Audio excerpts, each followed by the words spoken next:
Here's a fact though, Luna has the easiest and most intuitive multi-output setup out here. In this video, I'll show you exactly that and how to go about it. This is a highly requested video from one of my favorite subscribers and I'm happy to deliver.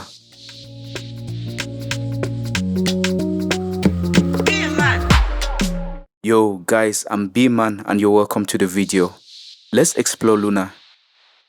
We're going to break down this video into various different chapters. 1. How to create a virtual instrument track. 2. How to create multi-outs from a virtual instrument. 3.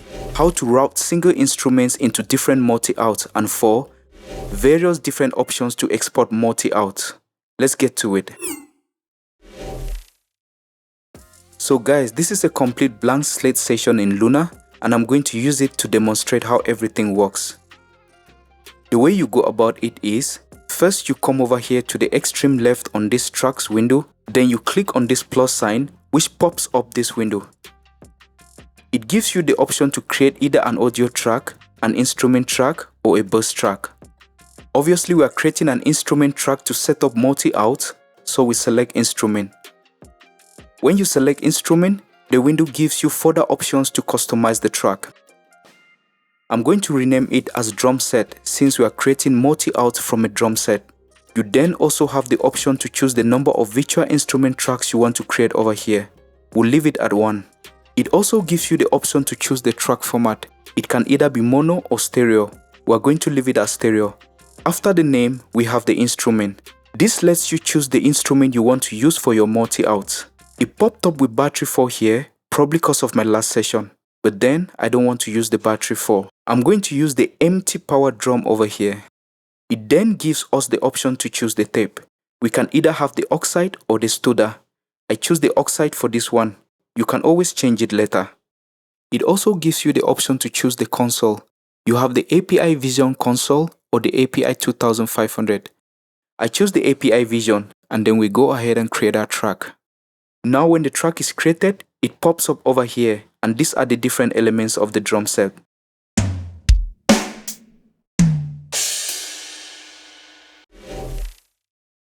So essentially with multi-out, we want to create different outputs from the virtual instrument where we can route single solo instruments from the drum set. Luna is so intuitive that any instrument track you create that has multi-out capabilities automatically gets this extra multi-out window attached above it. You see? So on this window, you observe that the whole drum set is being sent to output 1 and 2.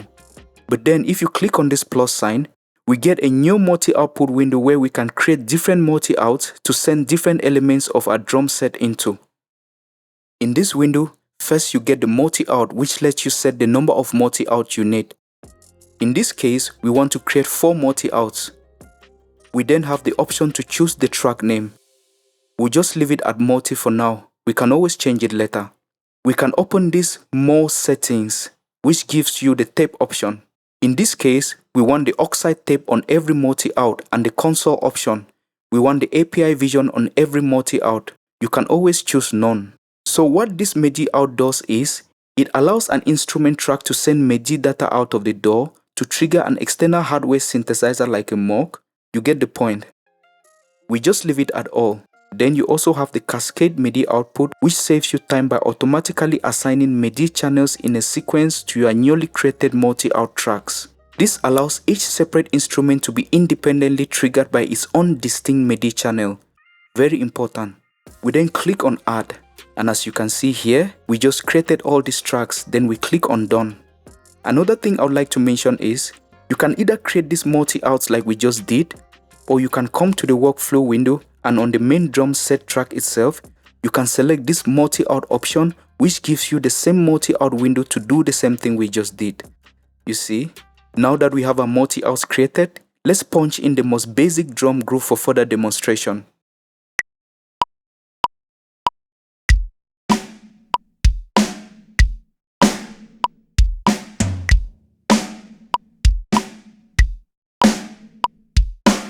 This is the part where we rename the different multi-outs.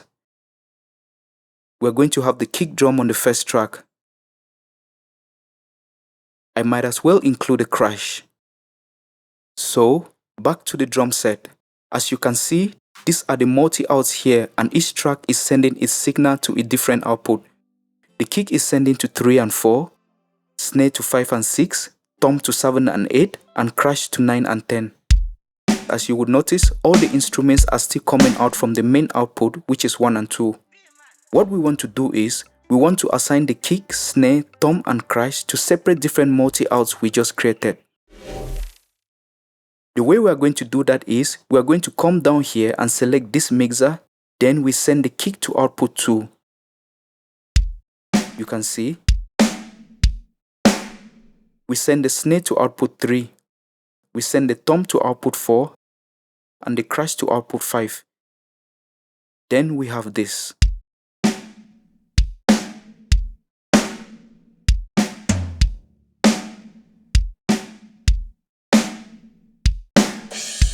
We can set levels and the panning on this mixer, or we can do it on the main Luna mixer.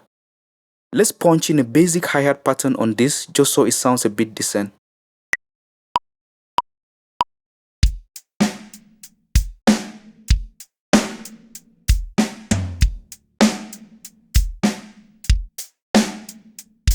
We definitely have to quantize it. Looks like we still need one more multi-out for the hi-hat.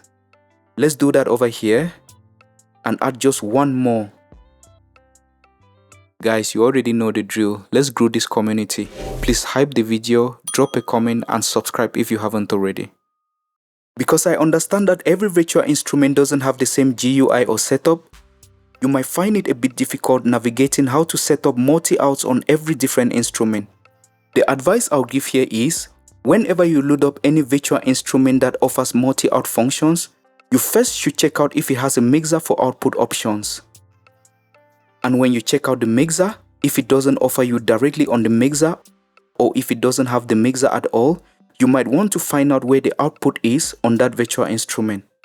I intentionally choose to demonstrate this with Kontakt because I believe a lot of you guys are using Kontakt, and most Kontakt libraries don't seem to be so user-friendly with multi-out setups. For example, on this Abbey Road 60s drummer, if you want to set up your multi-outs, you'd want to come down here to the mixer.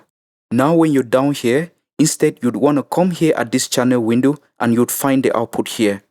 So if we select the kick and come over here to this output, you see it's routed to master.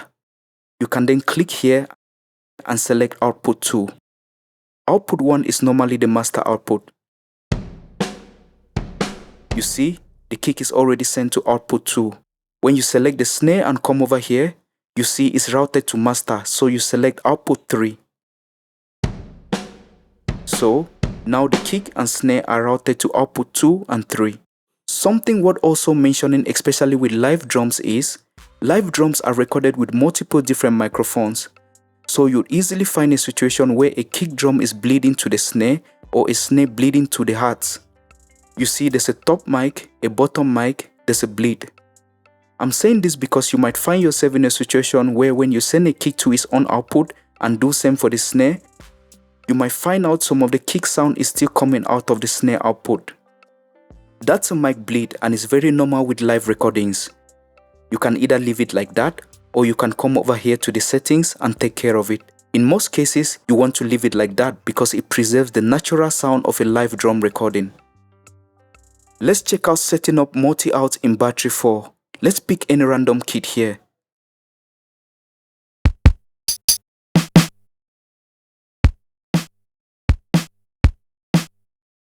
So on Battery, what you need to do is right click on the part itself and you'll find the output as the last option here.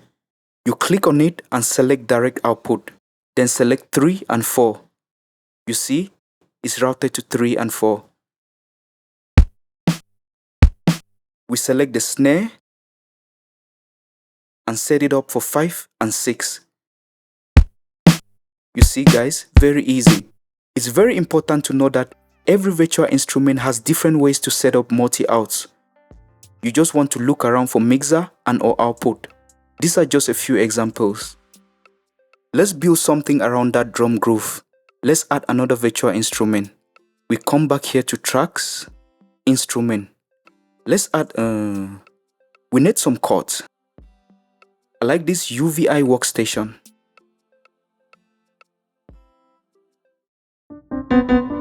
With Luna, you can just drag and drop your Midi notes. Very important.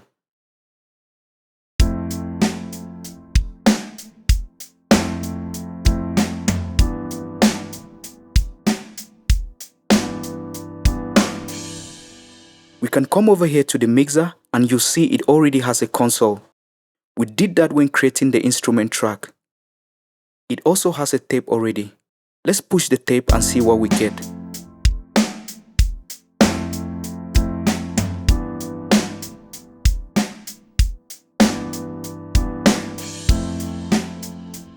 Let's rule out some high end from that piano.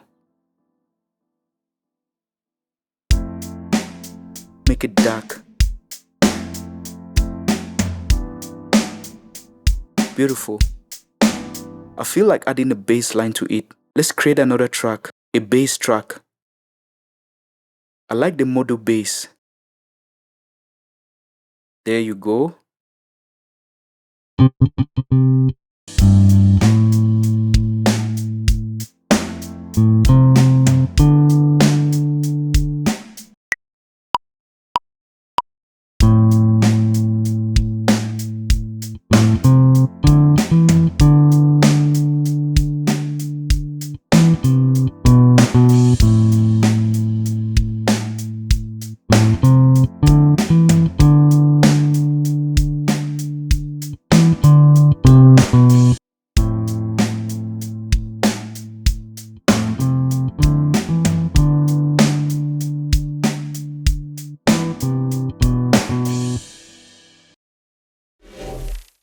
So naturally, the question that follows at this point is, how do I export the multi-out as stems?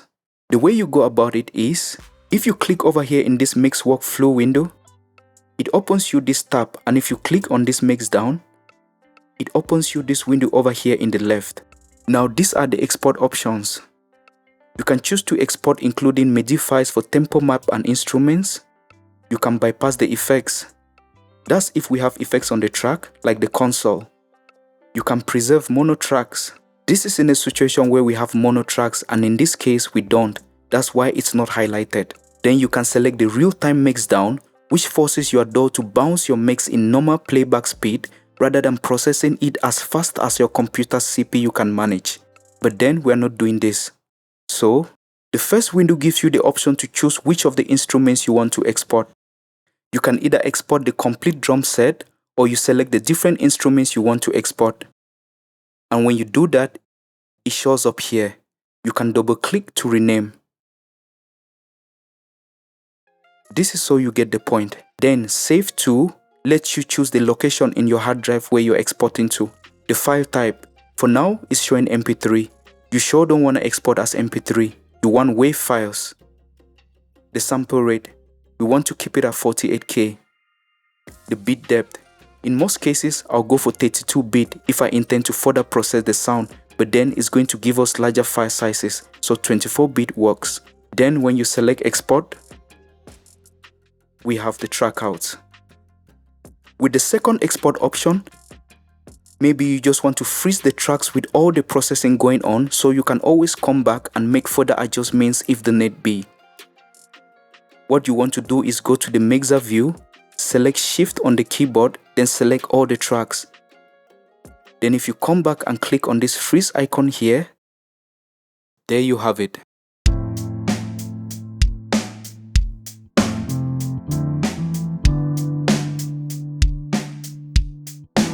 And that's it for this video, guys. If you gained some value, please don't forget to like, comment and subscribe, and see you all in the next video. Take care, guys.